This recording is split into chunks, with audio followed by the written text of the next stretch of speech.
All right, let's get right into it. The top 5 managers in baseball. This is more or less rounding out our top 5 list. The manager one is an interesting one because it's hard to exactly dissect what a manager does. The famous Earl Weaver saying in baseball is that a good manager can win you 7 to 8 games a year. A bad manager can probably lose you, 7 to 8 games a year. A lot of what a manager does is, I think most important is managing the locker room, and second most important is managing the bullpen. Outside of that, I mean, it's kind of minimal game situation type stuff. Some guys get credit for player development. Some guys get overcredited for having a really expensive high roster or highly paid roster. Some guys get a lot out of a little. So it's kind of, I'm interested to see where everybody is because there's so many different ways at looking at a manager and whether they're good or not. So let's just get it started. I will go with my number 5 manager on my list. We lost to him last year in the NLCS. I thought he outmanaged Rob Thomson. I think he's established himself as one of the better managers in baseball. And I'm going to go with Lovullo from out in the Arizona Diamondbacks. Torey Lovullo outmanaged Rob Thomson to me. I thought he had a really, really nice year. The Arizona Diamondbacks are good. They have a lot of expectations, and it seemed like they got the most out of a little bit last year.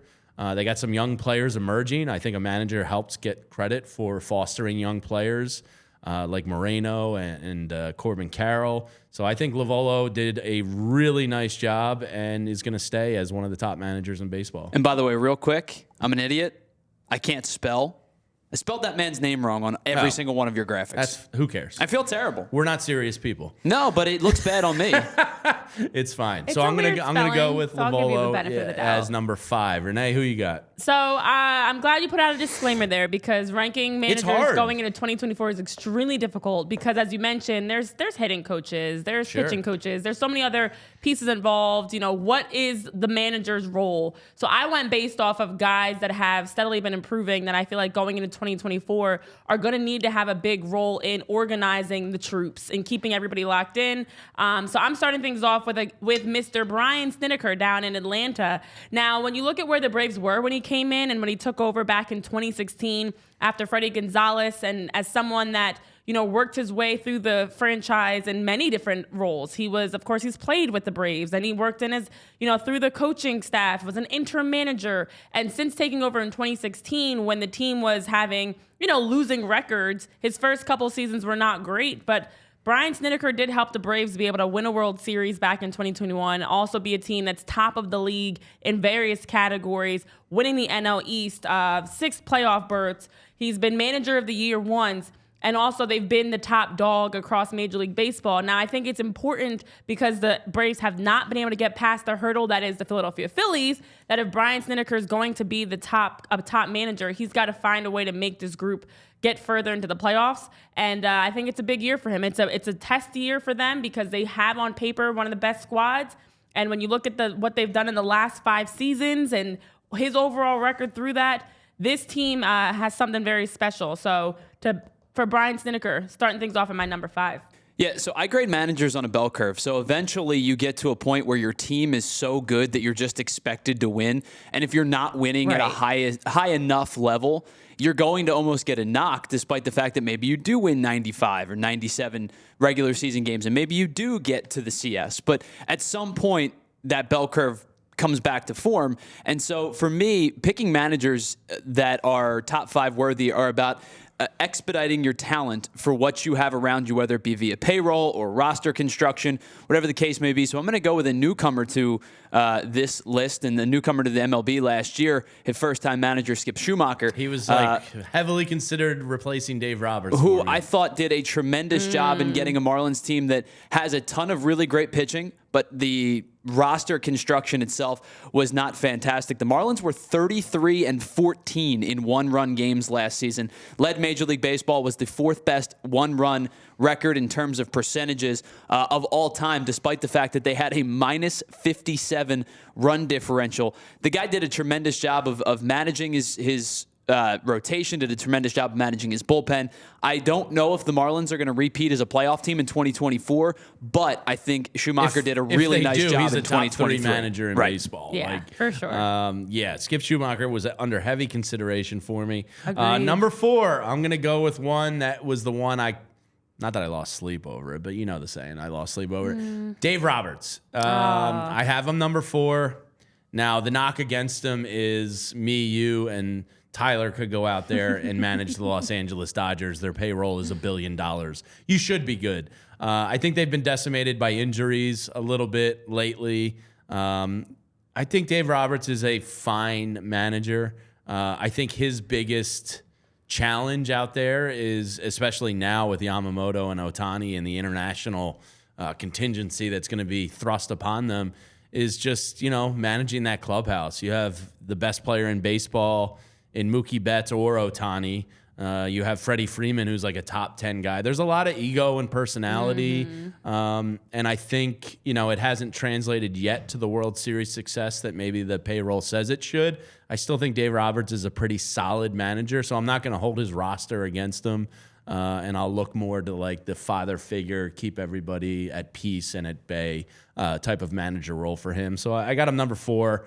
But I did consider putting Skip Schumacher over him. Yeah, no, I agree. Definitely keeping in perspective the roster, the talent, what they're working with. You've got to be able to, as a manager, get the best out of your guys.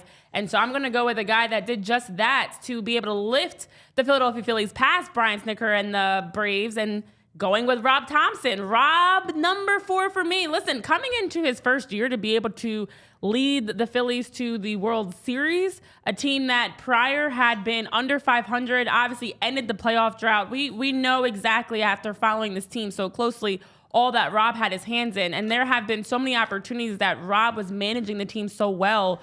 And whether it was, starting pitching rotation or, making decisions out of the bullpen, that this team has a lot of belief and composure. And I know John talked about the professionalism that you're seeing down in Clearwater around the Phillies. A lot of that starts with Rob. He's very mild-mannered, never too high, never too low, and the guys embody that as well. And to have 2 playoff berths, of course, that World Series run where you are under 500, clinching last minute grabbing a wild card spot, surprising a lot of teams to go the World Series.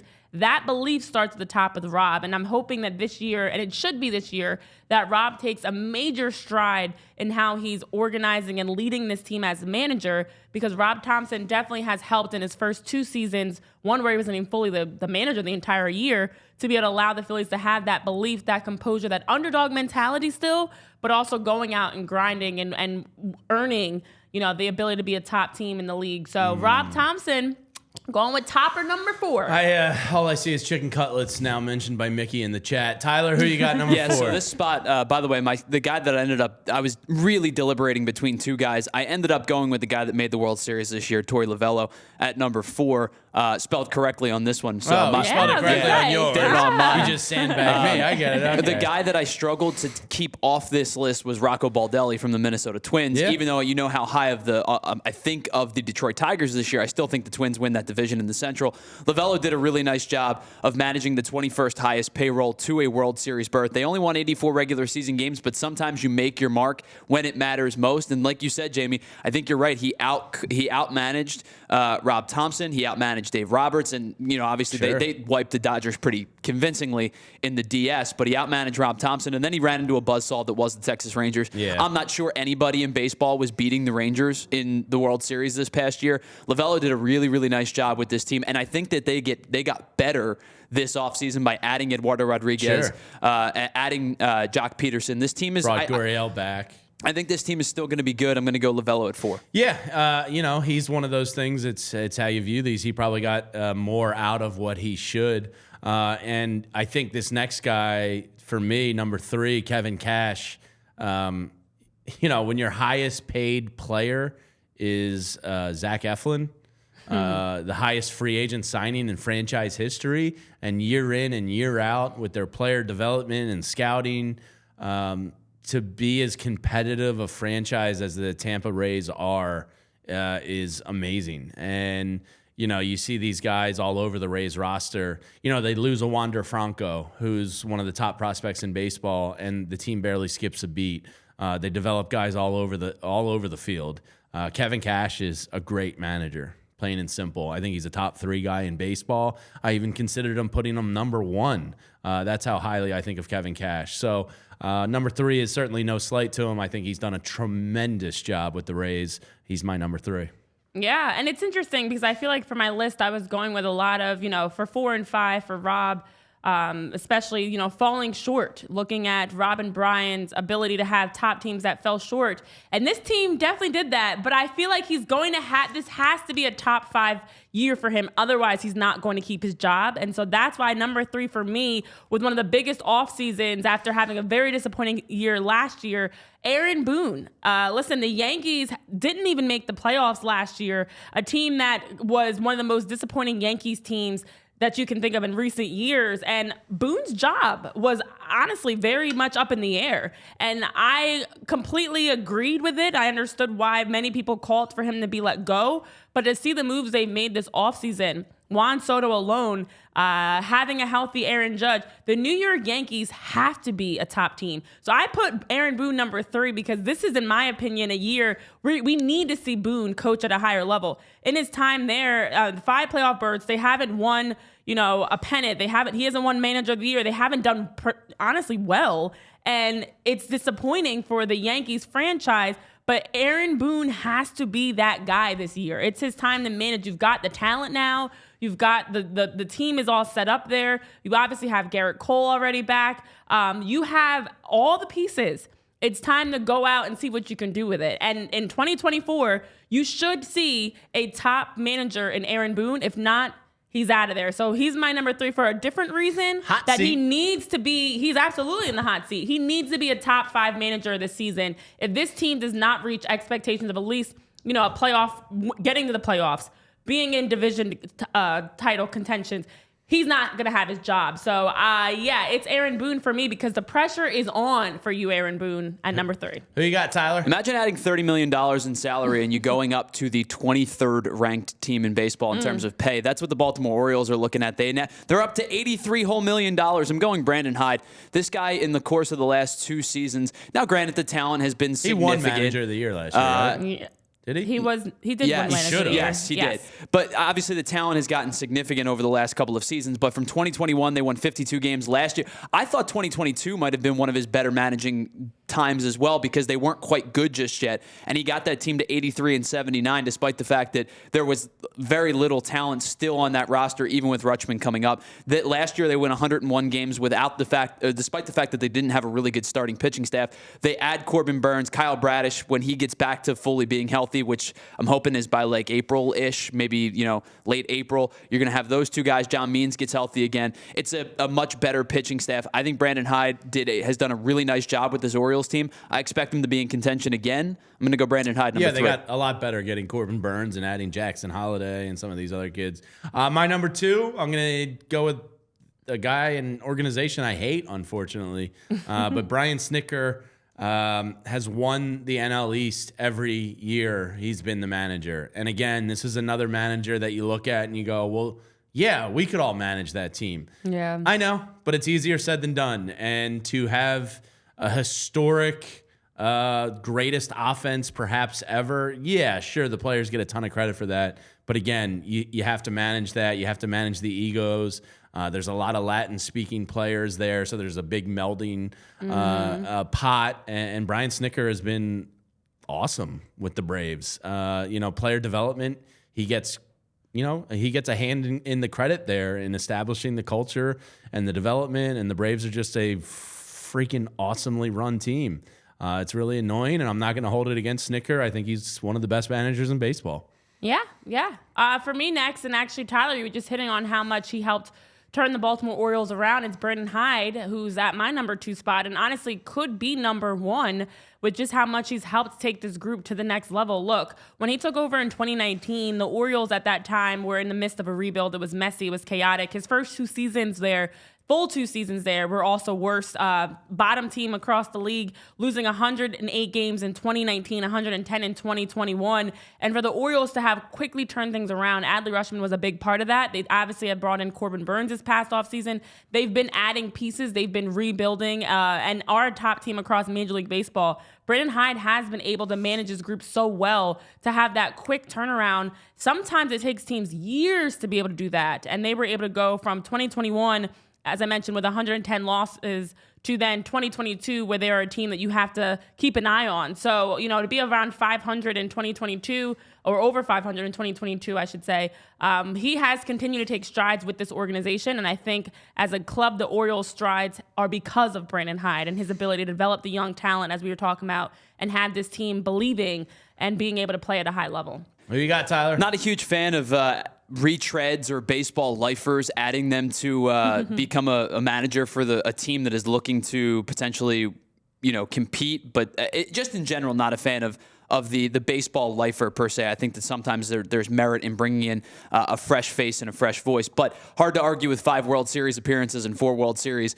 victories, including his first year with the Texas Rangers. I'm going Bruce Bochy at number 2. When you talk about guys that are surefire locks to be managers that get into the Hall of Fame when it's all said and done, Bochy's name is at the top of the list. I think it was before he won the World Series last year. The 3 World Series in 5 seasons with the San Francisco Giants. Did a really nice job of managing this Texas team. Has a little bit of that old school feels to him still. I think he's more analytic than people want to admit, just because he is a baseball lifer and a little bit of an old school manager, but still has enough of that good mix of analytics and old school feel. He did a tremendous job with this Texas team, whose bullpen was a disaster for the first 6 months of the year. Blew more saves than anybody in baseball through August, and they found a way to come together and win the World Series. Bochy did a tremendous job this year. Yeah, he's my number 1. I'm just going to take it right from there and continue on. I think Bruce Bochy is just awesome. He's that baseball lifer. Basically was a part of a dynasty out in San Fran. They bring him into Texas with their new high payroll. They call him off of retirement. He wasn't even expecting a call. They talk him into the job. And, he is that old school guy, Tyler. And then they have Chris Young, the former Princeton pitcher / president, who probably balances him out with a nice analytical aspect of that. So Bruce Bochy to me is awesome. He's number 1. And not just because he won the World Series title again. I think that just kind of cemented it. He was always consistently one of the top managers in the game. Yeah. All right. Well, I was considering putting Bruce in my top 5. This was really difficult. My number 1, though, I'm going out to LA. It's Dave Roberts. I know you had him at number 5 on your list, Jamie. He's number 1 for me because when you look at what he's done in his time with the Dodgers, Roberts has had one of the highest winning percentages across all managers in the league. You look 8 playoff berths, 3 pennants won, obviously a World Series. Call it an asterisk or not, they still won a World Series title. His winning percentage at a .630. He knows how to win games, and what makes him number 1 for me going into 2024 is Shohei Ohtani, Yamamoto, Tyler Glasnow, Teoscar Hernandez. This is a manager that already knows how to get the best from his team. And you look at the fact that the Dodgers have had multiple 100-win seasons 5 times. They've never missed the playoffs. He has been a big part of that. They've been at the top of the league already, and adding in and having the biggest offseason that they did, you should get a top manager performance all year from Dave Roberts in order for them to be the team that they are expected to on paper. And it's going to have to be a big year for him to at least, get this team coming together. We've already seen their start to spring training, and I think Dave Roberts is going to be someone that at the end of 2024 is in the conversation for manager of the year. And who you got, Tyler? Yeah, at no point over the last 5 years, including this year, have the Tampa Bay Rays been in the anything higher than 23rd on awesome. Payroll. Kevin Cash, to me, is the best manager in baseball. 99 wins last season. They've made the playoffs each of the last 5 years. 96 wins in 19, 121. They go to the World Series in 2020, the COVID-shortened year. Yes, they've lost in the the AL wildcard round each of the last 2 years, and it's been underperformance. And I think that at this point, you are going to start to look at Kevin Cash inward a little bit. He's kind of lost a little bit of the benefit of the doubt. But to me, he's done more with less in terms of payroll-wise. They've done a really nice job of cultivating talent. I know, Jamie, you're huge on their player development, player scouting, development, all of that kind of, getting the best out of their young players. To me, Kevin Cash is still the best manager in baseball. Yeah, he's pretty freaking awesome. And by the way, I've seen it multiple times in the chat. Ron Washington is one of the best baseball coaches to ever walk the planet. It's so hard to decide that that Angels team stinks. Like, I was going to say, it's gonna be and I want to. But Ron Washington himself is an elite baseball coach. Yeah.